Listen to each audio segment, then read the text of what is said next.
Hi, hello, good morning, sir.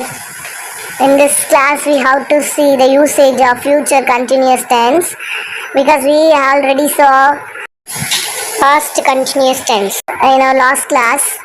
So, can you please explain about the future continuous tense? Oh, sure, Rekha. Let me explain the future continuous tense now, okay? So, future continuous tense refer the action that will be progress at specific time in the future. அதாவது எதிர்காலத்தில் தொடர்ந்து நடைபெறக்கூடிய செயலை தான் குறிக்கிற tense தான் future continuous tense. Okay, for example, I will be learning a new skill. நான் ஒரு நியூ ஸ்கில்லை கற்றுக்கொண்டிருப்பேன். ஓகேவா, கற்றுக்கொண்டிருப்பேன். கற்பேன்னா I will learn a new ஸ்கில்னு வந்துடும். ஓகேவா, ஐ வில் பி லேர்னிங் அப்படின்னா என்னது, கற்றுக்கொண்டிருப்பேன். For example, I will be cleaning my house tomorrow அப்படின்னா நான் எனது வீட்டை சுத்தம் செய்து கொண்டிருப்பேன். நான் நாளைக்கு எனது வீட்டை சுத்தம் செய்து கொண்டிருப்பேன் அப்படின்னு வரும். இதுவே ஐ வில் கிளீன் மை ஹவுஸ்னா நான் எனது வீட்டை சுத்தம் செய்வேன். ஓகேவா, இதுதான் சிம்பிள் ஃபியூச்சருக்கும் ஃபியூச்சர் கண்டினியூஸ்க்கும் இருக்க டிஃப்ரென்ஸ். ஃபியூச்சர் கண்டினியூஸ் டென்ஸ் நம்ம எதுக்கெலாம் யூஸ் பண்ணோம் அப்படின்னு பார்த்தீங்கன்னா, பிளான்ட் ஆக்ஷன்ஸ்க்கு நம்ம யூஸ் பண்ணணும். For example, I will be going to the party at 9 PM. So இப்போ பார்ட்டி 9 PMக்கு அவங்க ஆல்ரெடி பிளான் பண்ணிட்டாங்க. ஸோ அதுக்கு நம்ம போயிட்டுருக்கோம்.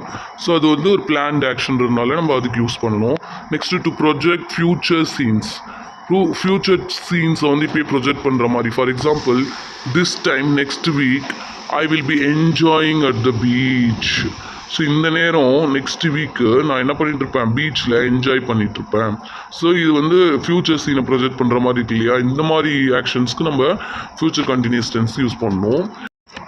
Next, we should use to describe ongoing action interrupted by another action. For example, my husband will be cooking while I am cleaning the house. என்னோட husband என்ன பண்ணிகிட்ருப்பாரு, cook பண்ணிட்டுருப்பாரு. எப்போன்னு பார்த்தீங்கன்னா நான் என் ஹவுஸை க்ளீன் பண்ணிகிட்ருக்கும் போது. ஸோ இந்த மாதிரியான ஆக்ஷனை நம்ம ரெஃபர் பண்ணும்போது தான் நம்ம ஃபியூச்சர் கண்டினியூஸ் டென்ஸை யூஸ் பண்ணணும். Rekha, have you understood the usage of future continuous tense now? Yes, absolutely, sir. Absolutely, I have understood the usage of future continuous tense now. But could you please explain me about the sentence structure of future continuous tense? Why not, Rekha? Let me explain it deeply, okay? Compared to present and past continuous, future continuous sentence structure is very easy. For example, we should only use will be main verb plus ing. Okay, for present continuous tense la என்னெல்லாம் பார்த்தோம், am, is, or பார்த்தோம். ஓகேவா, along with the verb plus ing we should use am, is, are. Past tense la என்ன use பண்ணோம், along with the verb plus ing we used was or were இல்லையா. நம்ம சிங்குலராக அந்த was use பண்ணோம், ப்ளூரலாக அந்த were யூஸ் பண்ணோம். But future டென்ஸில் சிங்குலராக இருந்தாலும் சரி, either the subject will be singular or plural, we should only use the verb will be verb plus ing. ஓகேவா, இது சப்ஜெக்ட் அப்படின்னா ஒன்றும் இல்லை, ஒரு ஆக்ஷனை செய்கிற ஒரு நவுன். ஓகேவா, ஒரு டூயர் ஆஃப் த ஆக்ஷன் சொல்லலாம். யார் ஒரு செயலை செய்கிறாங்களோ அவங்க தான் சப்ஜெக்ட். சப்ஜெக்ட் சொல்கிறீங்களே எனக்கு தெரியல அப்படின்னு நிறைய பேர் கேட்பீங்க. ஸோ ஒரு ஆக்ஷனை செய்கிறவங்க தான் இங்கே என்னது, சப்ஜெக்ட். ஓகேவா, ஸோ இப்போ Kannan is singing a song அப்படின்னா இல்லை யார் ஆக்ஷன் பண்ணுறாங்க, யார் சிங் பண்ணுறாங்க, கண்ணன். அப்போ கண்ணன் தான் என்னது, subject. So instead of subject, in English we use pronouns, right? What are the pronouns we use? I, we, you, they, he, she, it. Okay, for all these pronouns we should only use the verb will be plus verb plus ing. Okay, well, for example, they will be cooking food at this time. அவங்க என்ன பண்ணிட்டு இருப்பாங்களாம், தேனா என்னது, அவர்கள் சமையல் செய்து கொண்டிருப்பார்கள் இந்த வேளையில் அப்படின்னு அர்த்தம். ஓகேவா? செகண்ட் எக்ஸாம்பிள் பாருங்க. I will be going to the office at 8 AM tomorrow. நான் நாளை 8 மணி அளவில் ஆஃபீஸுக்கு போய் கொண்டிருப்பேன். ஓகேவா? ஸோ தேர்ட் எக்ஸாம்பிள் பாருங்க. He will be playing video games on Sunday. அவன் ஞாயிற்றுக்கிழமைகளில் வீடியோ கேம்ஸ் விளையாடி கொண்டிருப்பான். ஓகேவா? ஃபோர்த் எக்ஸாம்பிள் பாருங்க. John will be writing a letter to our sister. John அவனது தங்கைக்கு ஒரு கடிதம் எழுதி கொண்டிருப்பான். ஓகேவா? நெக்ஸ்ட் எக்ஸாம்பிள் என்ன பாருங்க. we will be swimming when he return. அவன் வரும் வேளையில் நாங்கள் நீச்சல் அடித்து கொண்டிருப்போம். ஓகேவா? நெக்ஸ்ட் பாருங்க. she will be doing a great job. அவள் ஒரு சிறப்பான வேலையை செய்து கொண்டிருப்பாள். ஓகேவா? நெக்ஸ்ட் பாருங்க. she will be singing at home. அவள் வீட்டில் பாடிக்கொண்டிருப்பாள். you will be joining with us at the party. நீ எங்களுடன் பார்ட்டியில் சேர்ந்து என்ஜாய் செய்து கொண்டிருப்பாய். ஓகேவா? it will be working on time. இது சரியான நேரத்தில் வேலை செய்து கொண்டிருக்கும். நெக்ஸ்ட் எக்ஸாம்பிள் பாருங்க. he will be learning a new skill.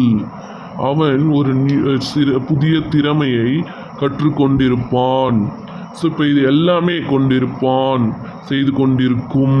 ஏன்னா இதெல்லாம் தொடர்ந்து நடைபெறுகிற ஒரு ஆக்ஷன். அதனால தான் நம்ம அது ஃபியூச்சர் கண்டினியூஸ் டென்ஸ்ன்னு சொல்கிறோம். கண்டினியூஸ்னாவே என்னது? தொடர்ந்து நடைபெறக்கூடிய ஒரு செயல். நெக்ஸ்ட் வந்து அந்த ப்ரொனவுன்ஸ்லாம் பார்த்து நம்ம தே, ஐ எக்ஸாம்பிள்லேயே உங்களுக்கு தெரிஞ்சிருக்கும். ஓகேவா? எல்லாத்துக்குமே நம்ம என்ன தான் யூஸ் பண்ணோம்? Will be cooking, will be going, okay? Will be singing, will be joining, அப்படி தான் யூஸ் பண்ணிட்டு இருக்கோம். ஓகேவா? அப்படி தான் எல்லா ப்ரொனவுன்ஸ்க்குமே நம்ம என்ன தான் பண்ணணும்? அப்படி தான் எல்லா சப்ஜெக்ட்டுக்குமே, whether it is singular or plural, we should only use will be plus verb plus ing in future continuous tense. Okay? Do you understand, Rekha? Wow, you nailed it, sir. Now I have completely understood the usage of simple future tense and the structure as well. Okay? Shall I say an example, sir? We will be learning present perfect tense in our next class. Is it right, sir? நாம் நமது அடுத்த வகுப்பில் present perfect tense-ஐ பற்றி பார்த்து கொண்டிருப்போம். இது சரியா, sir? Wow, Rekha, a super example. I didn't expect from you. Okay, keep it up. Thank you, sir. Sir, could you please explain me about the question pattern in future continuous tense? Sure, Rekha, but for that you should know the negative and positive sentences in future continuous tense. Okay, for example, take a sentence, he will be learning a new skill. அவன் ஒரு புதிய திறமையை கற்றுக்கொண்டிருப்பான் அப்படின்னு சொல்கிறோம் இல்லையா? அதனால இது நம்ம பாசிட்டிவ்னு சொல்கிறோம். இதில் வந்து நம்ம நாட் அப்படின்ற ஒரு நெகட்டிவ் வேர்டை யூஸ் பண்ணலை. அதனால இது வந்து பாசிட்டிவ் சென்டென்ஸ். இது எப்படி நெகட்டிவ் சென்டென்ஸ் நம்ம ஃப்ரேம் பண்ணலாம்? For example, he will not be learning a new skill. அவன் ஒரு புதிய கலையை கற்றுக்கொண்டிருக்கவில்லை. ஸோ இதில் நாட் அப்படின்றது நம்ம யூஸ் பண்ணுறதுனால இது நெகட்டிவ்னு சொல்லுவோம். ஓகேவா? ஸோ இப்போ நம்ம பாசிட்டிவ் நெகட்டிவ் சென்டென்ஸ்னால் எப்படி இருக்கும்னு பார்த்தோம். இதில் பாசிட்டிவ் கொஷின் எப்படி ஃப்ரேம் பண்ணலாம் அப்படின்னு பார்த்தீங்கன்னா, will he be learning a new skill அப்படின்னு சொல்லணும். வில் அதாவது வேர்பை தூக்கி ஃப்ரண்ட்டில் போட்டுட்டு சப்ஜெக்டை நெக்ஸ்ட் போடணும், நெக்ஸ்ட்டு பி போடணும், நெக்ஸ்ட்டு வேர்ப் ப்ளஸ் ஐஎன்ஜியை போட்டு கொஷின் மார்க்கை ஆட் பண்ணால் கொஷின் ஆகிடும். இதான் வந்து பாசிட்டிவ் கொஷின். ஓகேவா? Will he be learning a new skill? அவன் ஒரு புதிய திறமையை கற்றுக்கொண்டிருப்பானா அப்படின்னு அர்த்தம். ஸோ இதுவே நெகட்டிவ் கொஷினுக்கு எப்படி நெகட்டிவ் கொஷின் ஃபார்ம் எப்படி பண்ணுறது அப்படின்னு பார்த்தீங்கன்னா, won't he be learning a new skill? Will not he be learning a new skill? அவன் ஒரு புதிய திறமையை கற்றுக்கொண்டிருக்கவில்லையா? ஸோ இதுதான் வந்து negative question form. Okay, that's it this video. In our next video we will be learning the perfect tenses. I hope you would have learned so many things about the future continuous tense. If so, don't forget to like, share and subscribe.